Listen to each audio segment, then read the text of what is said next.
We've brought one of the hottest mid-size sedans to one of the coolest review spots here with Thomas and Autogefühl with the Mercedes-AMG C63 E-Performance in this new generation. So the new C63 AMG has electrification. What does it mean? Let's find out together in 4K, full screen, full length. Let's go!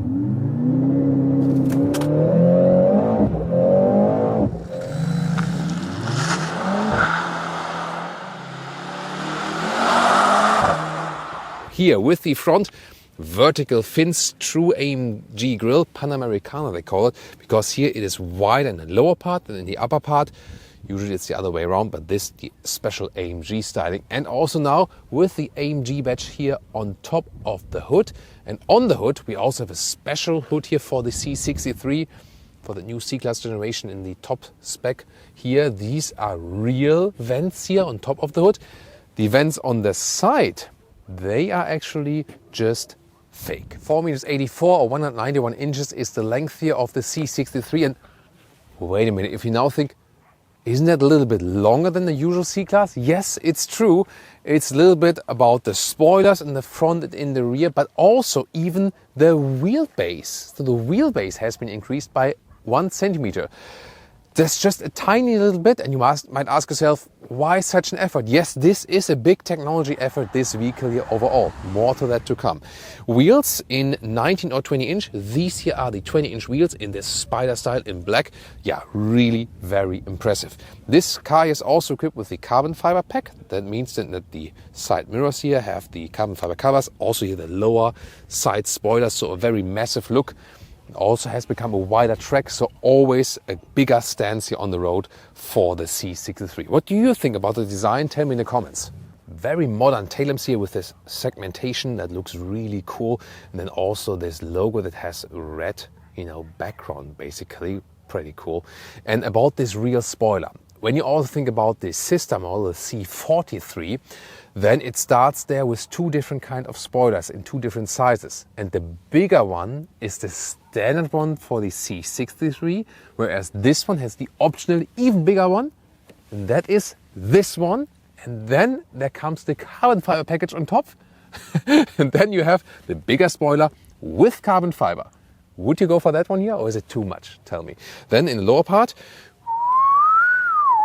Autogefühl fake exhaust police, AFAP alert for the fake exhaust because the real ones are on the inside. Yeah, we'll listen to them very soon. First of all, as for the technology, this one here now, this generation equipped with rear axle steering, up to 2.5 degrees in the opposite direction. The AMG models are always a little bit limited because of bigger tires. The normal models by Mercedes can have even, stronger steering in the opposite direction. Still, it increases agility and also maneuverability in the city and so on. And another color for you, even more sinister here in the graphite gray magno. This is the matte color. You also hear it when you hug the vehicle. It's really cool. Yeah, always has a very strong effect.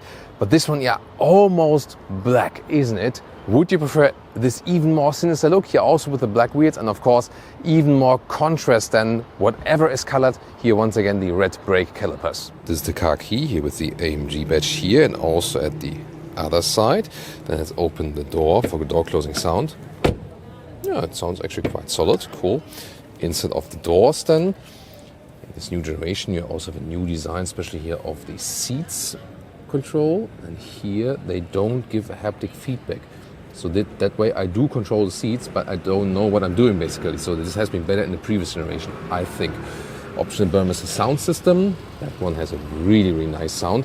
And then we have a nice steering wheel with microfiber at the sides here and the typical AMG styling with the badge and also with the two-spoke design of the steering wheel. Then seats, you either get normal sport seats or these here. These are the optional bucket seats.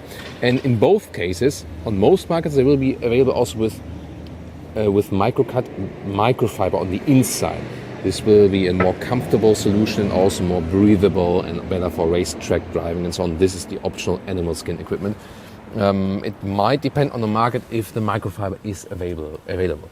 These bucket seats here, they hold you better tight on the racetrack, but they are less comfortable than normal sport seats. So I would advise you, when you not use the car on the racetrack, then go for the normal sport seats. here with 189 or 6'2", still a lot of headroom left. There's also a panoramic roof available. This one has not built in one yet at the moment.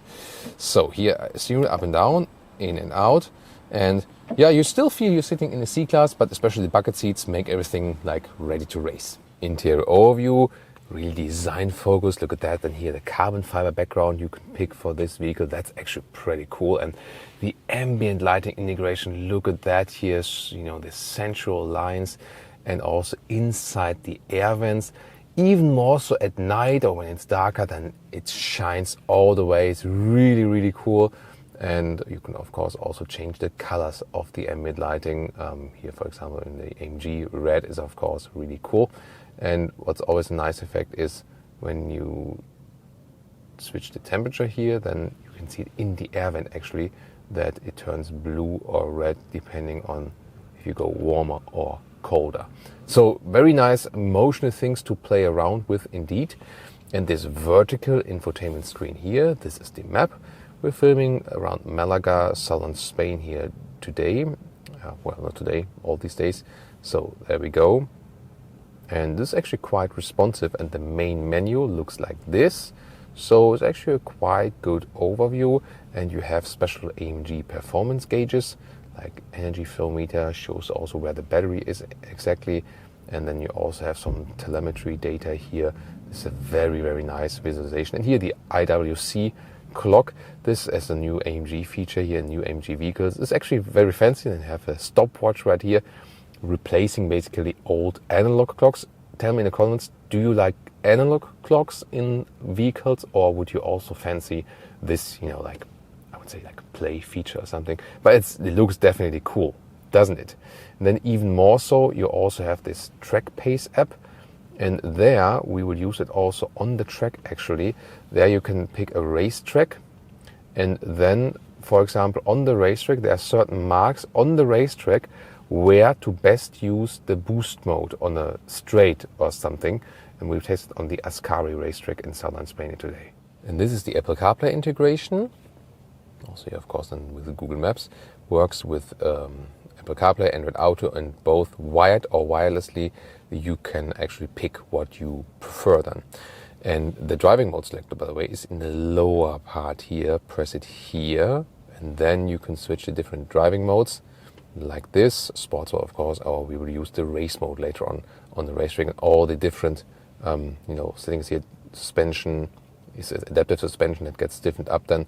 So yeah, that looks pretty cool, but even more so when you can choose it at the steering wheel, because this is an easier function here, directly choosing it at the steering wheel, that you can better do while driving. And driving electric is also possible.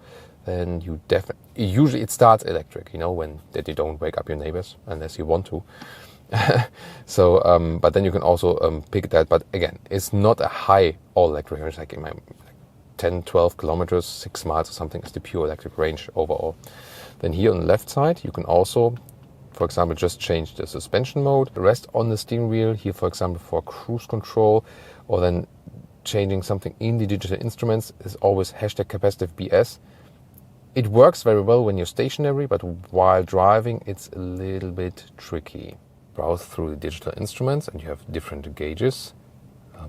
There's also this normal classic view available, but then also sport, super sport, or the track pace. And this centers everything then, for example, on the gear change and so on. Pretty cool. And you can also adjust what you want to have in the head-up display. For example, here there's the standard view, or also this race optimized view with the RPM focus and so on. And here we go. You can see this is then the RPM focused view, for example, super sport view, standard, where you also have some GPS guidance, but that only works with the car internal GPS, or just a minimized view. But you can also set the height and the brightness and so on. Then high gloss black at the middle console.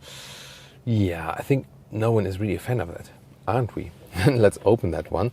And then you have 2 USB-C chargers in the front, also inductive charging pad. You can also just leave your phone here, for example. And these cup holders here, you can like fold them out like this. Bang! Shoot them one time.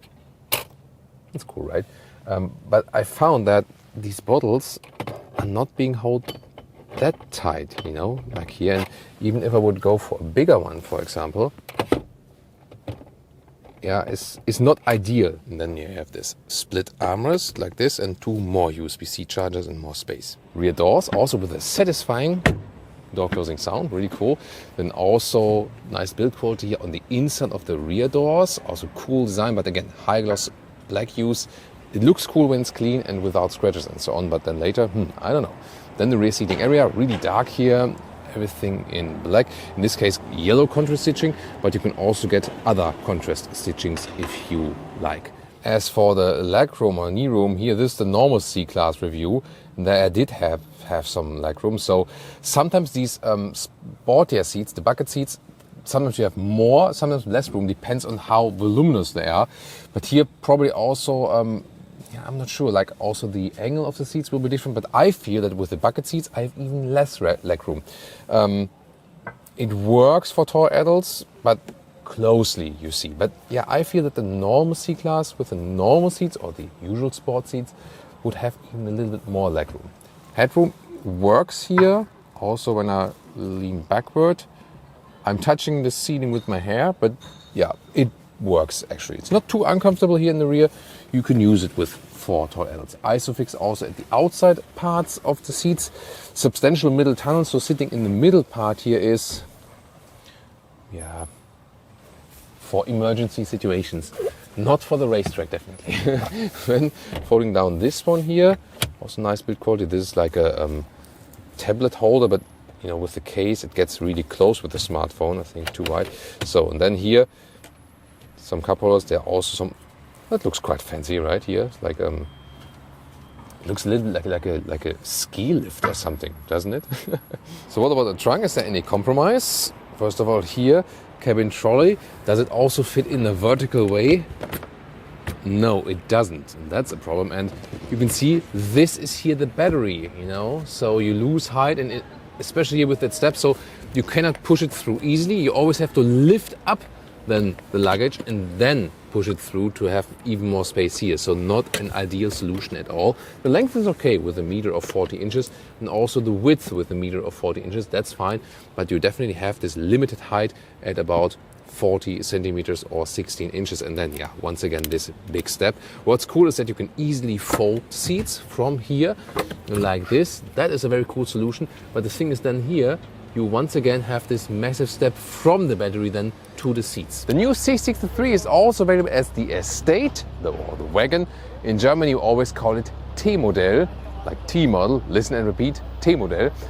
The driving features almost the same, even the acceleration figures at 3.4 seconds. So it's just a little bit different as for the weight in the rear, but more or less you won't feel a big difference while driving. Yes, you've seen here the 20-inch wheels are in the bright styling, the normal silver styling. So which team are you? Team bright wheels or team black wheels? I love, by the way, this BBS 90s styling design. I just love it.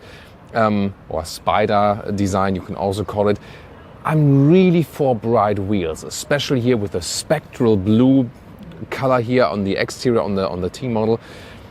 So I think the black wheels often look just a little bit too much sinister. What do you think? So please join us in the comments and decide which team are you on, team black wheels or team silver wheels. Advantage for the Estate in the back seats here, more headroom.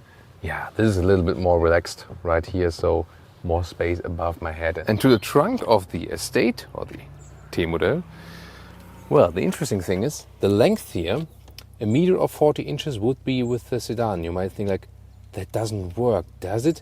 Well, the thing is that it's deceiving. It looks way shorter like here, but when you close it and then look from the inside, you can still see this area. And that's why there is no real length difference. It's just that you have, you know, like this falling down effect here, but you can from the inside load kind of up till here. That's very interesting indeed. The width here in the front, also 1.40 meters, it gets a little bit narrower right there. And you also have this battery step here, easily foldable with the Estate here, these back seats. That's really nice, but then you have this massive gap then here, stepping down from the battery once again. Yeah, so also a compromise with the Estate, but of course you have the massive advantage that you have a proper height with 65 centimeters or 26 inches.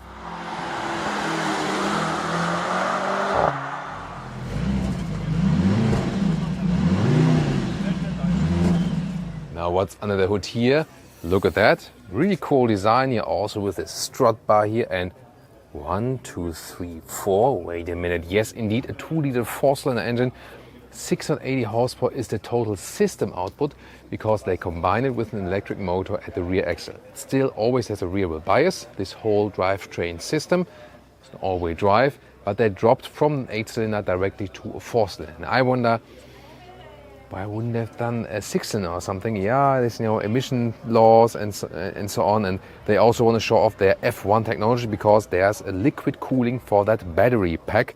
But the battery pack is just a buffer. It is for performance, and the boost function included is 3.4 seconds in the acceleration figure. And on the Ascari racetrack here in southern Spain, we can test if the added weight from the battery, how much is it? And how much does it play a role in racetrack driving? How good is the performance? Let's find out. Mercedes C63 AMG, race start.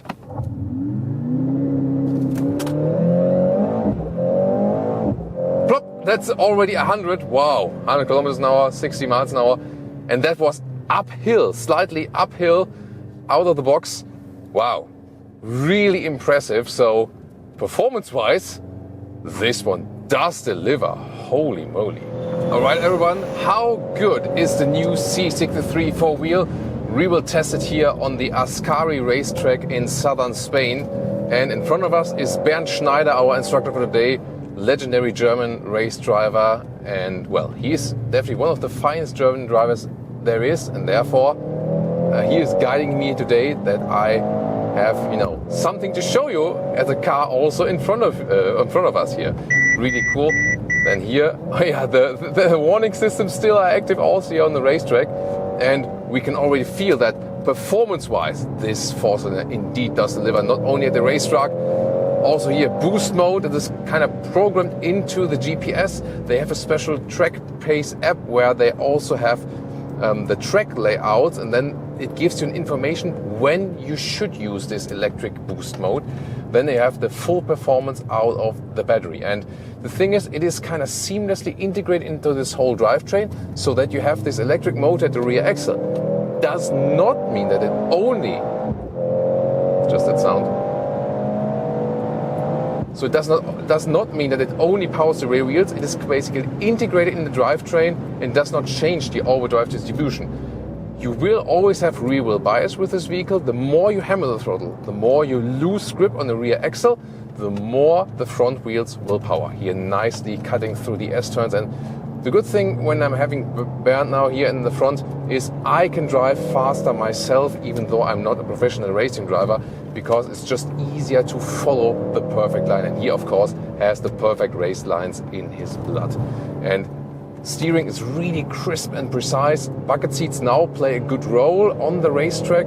Here they are an advantage. They're keeping me tighter. Even better, of course, if I would have the microcut, or they used to call it Dynamica, the microfiber, because that holds me tighter as well. And really good to have a best grip here, also on the microfiber steering wheel, for sure. So, for a normal car customer, this new C63 generation will feel sportier, also with the rear axle steering, for example.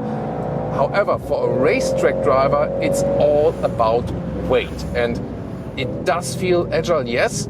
The interesting thing is we lose weight on the front axle due to the less cylinder, but then again, you gain a little bit of weight due to the battery, so you have a better weight distribution. However, the overall weight is increased by about 400 kilograms or 800 pounds, and that's of course massive in comparison to the predecessor, and that cannot be a good thing on the racetrack. So yes, the car feels great and agile, but for a racetrack perspective, the previous generation would still be better because of because you just have less weight. But it's a lot of fun. It's a great car to drive, but I have to say, I do feel the weight, and especially here on that racetrack, the Ascari racetrack is kind of vicious and tight.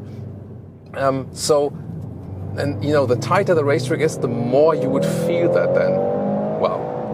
I mean, when you're doing this kickdown here with a boost, 200 kilometers an hour, 125 miles an hour, you get a massive boost spike indeed. And you already hammer the throttle, but then when you pin it down, just like this very last pinning down of the throttle is a massive difference in acceleration, and you feel there is still something left then from that electric boost. Wow, this is really, really impressive. So like the power output to the front is just enormous. So in that respect, this Formula One inspired technology with the electric boost works. Yeah, but the weight thing is just something you cannot get over with. Most people will not, of course, use this car on the racetrack, but here we can do this great racetrack test to show you the performance, and the performance from the engine is definitely there. The sound, how does it work? It's a sound actuator, so it does not create artificial sound completely, but it enhances the sound that is already there anyway. And in the sport or race mode, you get a little bit more sound than enhancement on the interior, and in the comfort mode, you would have less. So the thing is, yeah, the sound is there. It feels kind of, that you have some decent sound and you hear it. It sounds sporty, yes, but from the vibrations and so on, you feel that you're not riding an 8-cylinder or a 6-cylinder, and car enthusiasts do miss that. So this hybrid system here has its advantages and its disadvantages, and it becomes obvious in racetrack driving and also in road track driving. But yeah, definitely super interesting, this ride here. And to me, the steering is really very cool and crisp, and of course that you always have the rear wheel bias. Although you have an all-wheel drive, then you can just get around the corners in a very, very nice way. In the race mode, which I'm on, everything is tuned. Yeah, this is so nice. Everything is tuned to the... This is incredible with the boost, really. I mean, you really tend to feel like normally what I'm doing with the throttle, I would in most other cars be really already pedal to the metal. But then again, there's this small threshold which is still required to have then the full boost, and you really have to dare giving it a little bit more throttle to induce this boost section, and then you're getting even more push. So you feel that this is a mix of the combustion engine and the electric drive, because sometimes you feel some instant electric power, and then you also have the 4-cylinder combustion engine. So indeed, it is a mix. It is, to me, better integrated and works better than in the AMG GT 4-door, because there the car is also bigger and weight maybe even plays more a role than overall. I wasn't that satisfied with the system there. Here, I think it's more fun in the smaller vehicle. However, if you would ask me, would I go pure electric or pure combustion engine? I think yes, it is an impressive technology. You can do a lot of great stuff with that. Yeah, but you also cannot deny the disadvantages. Nevertheless, what an impressive performance we have here, especially as for the acceleration and that boost here. Wow. Like the moment, like you get from 100 kilometers an hour to 200 kilometers an hour, is just, you cannot see the speed here at the moment. Let me just tell you, now at about 100 boost, 180. That's wow, and that's really, really something here in the mid-size sedan. And now to normal driving of the C-Class here, the all-electric. Wait a minute, not all-electric. Still in the C63, but we are driving all-electric indeed, because when the battery has enough charge, you can drive it all-electric. And when you have the classic gauge view here, then you also see your electric power meter, how that, goes a little bit higher. And then at a certain stage, when you need more power, then also the combustion engine sets in. Still, there is no focus on driving all-electric on a longer range. We're just talking in a couple of kilometers, a couple of miles, and that's it. It's just a buffer mainly for this high performance driving we've shown to you, and also when you start in the morning, maybe in a basement garage, and you don't want to wake up your neighbors. But didn't people buy this car in the intention to wake up their neighbors? Yeah, you can decide that on your own. Maybe it's about the relation to your neighbors, you know. Yeah, tell me your neighbors and car story in the comments below. Looking forward to that. Now the combustion engine got on, and interesting, because in the normal or comfort driving mode, the combustion engine is so silent that you hardly feel the transition between the electric and the combustion engine driving. That is something very peculiar, very interesting.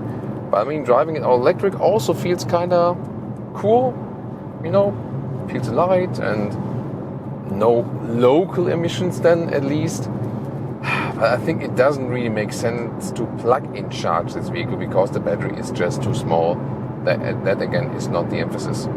In comparison to a normal C-Class, we definitely feel that this is here a way louder experience in the C63. So you're supposed to feel more of the vehicle, also of the car around you, but you really have to bear in, you know, when I would drive a normal C-Class, I would think like, are the windows really all up?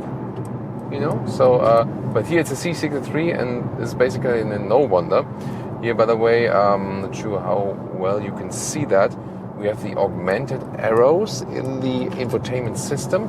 So when the GPS is running and you have this augmented reality function, then these arrows also show you on the camera image where you have to turn. This can be a helpful feature, for example, also in roundabouts also.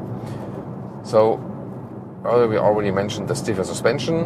When the road is even and you're in a comfort mode, it's actually fairly okay, but definitely you'd already lose some comfort due to the suspension when you have that setup, but you definitely lose noise insulation comfort. And when you now think about back to our C43 review, this to me was, for the normal everyday driving life, a way better compromise, or maybe no compromise at all.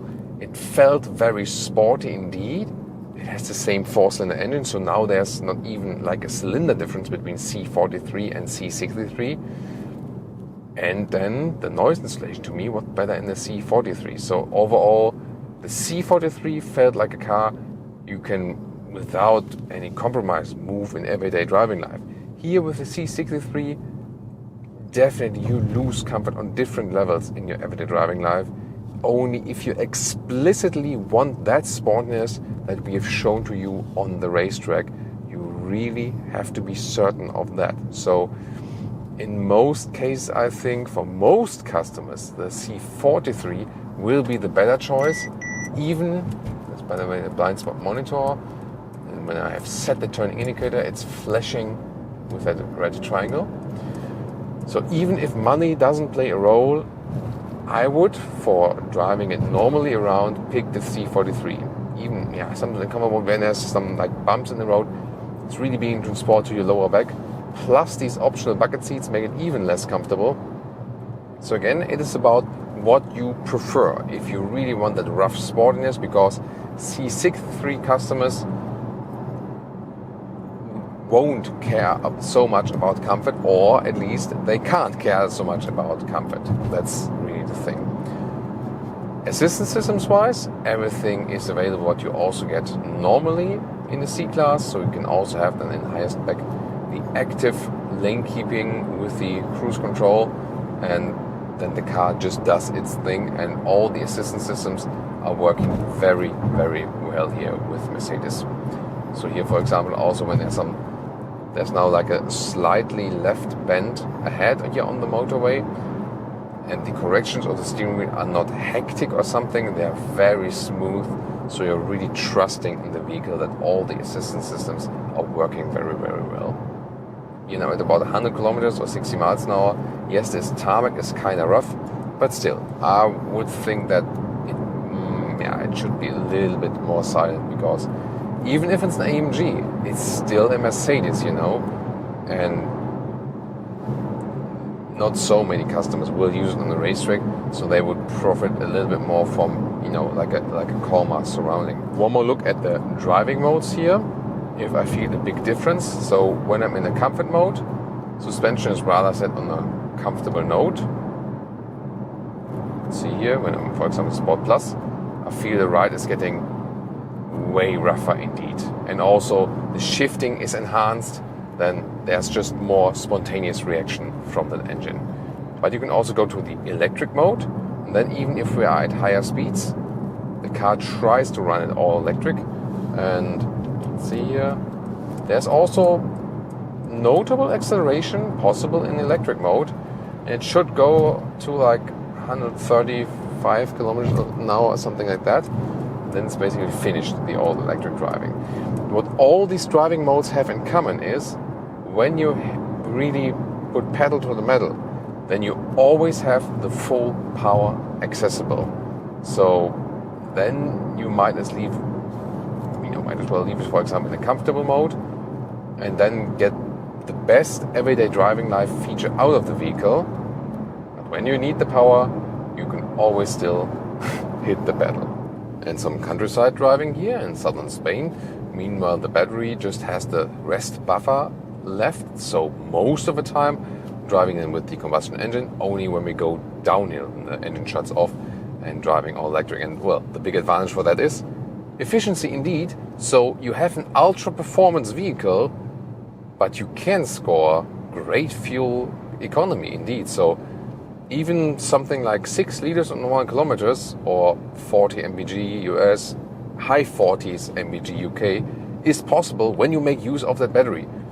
Especially when you maybe charge it a little bit before or something like that, or when you have gone downhill before or something like that. So indeed, single-digit liter consumption figures on 1 kilometers is a very realistic one for this vehicle here, when you're mainly driving it calmly and cruising and so on. And this is actually possible. But the big question is if you would buy the vehicle for that purpose, you know what I mean? And also like all the effort put into that, and then also with the reduced boot space and so on. So it is super interesting that it can be so efficient, you know, but does it really make so much more sense in a way, you know, from the whole vehicle concept? Yeah, that is the thing. What is without doubt, especially when you go like to the sporty driving modes, it has such a great handling. And yes, in the sporty driving modes, you also get some more sound. In the comfort driving mode, you almost feel like you would be driving, I don't know, a Honda Civic hybrid or a Toyota Prius hybrid, because there's hardly any sound from that engine overall, you know. So, but here in the sport mode, then more is coming to the cabin. Of course, also in sound actuator working. And you have a lot of fun driving this vehicle, no doubt about that. So countryside is also something where this is really feeling at home. Here also on good roads, you also don't have much comfort losses due to the suspension, which is again rather stiff. These bucket seats also reduce comfort, so the normal sport seats will do definitely better and also save you some more money. So when I really think about, is it better than the previous C63 in the agile handling, especially with the rear axle steering? Yes, it is a great driving machine, and it has been enhanced in the driving dynamics here in the new generation. It drives just absolutely phenomenal. Better efficiency? Yes, definitely. You can have this mid-size sedan supercar, so to speak, and can also drive it in a very efficient way. That's awesome. But the big question remains, does that all replace an 8 or at least a 6-cylinder? No, it doesn't. And it is this sonorous feeling from, you know, the higher amount of cylinders you get, and not this, you know, half fake 4-cylinder sound. It still does make a difference. And to me, it is a very interesting technology, and hybrid technology makes sense for an everyday budget sedan, for example, like, you know, or for a Toyota Prius or for a Honda Civic, something like this, you know. There the hybrid technology really makes sense. But for a performance car like this, to me, it is still, didn't have to be an 8-cylinder, but let it be like just getting a 6-cylinder. That would have been okay, you know, that the C63 exclusively gets a 6-cylinder. Or maybe going all electric. But this hybrid thing in between, it has its strength, but also has its weaknesses. And to me, then I might as well pick the C43 and save a lot of money, get more everyday driving comfort. Yeah. Or then maybe go and seek the competition. Or what do you think? Leave me your comments.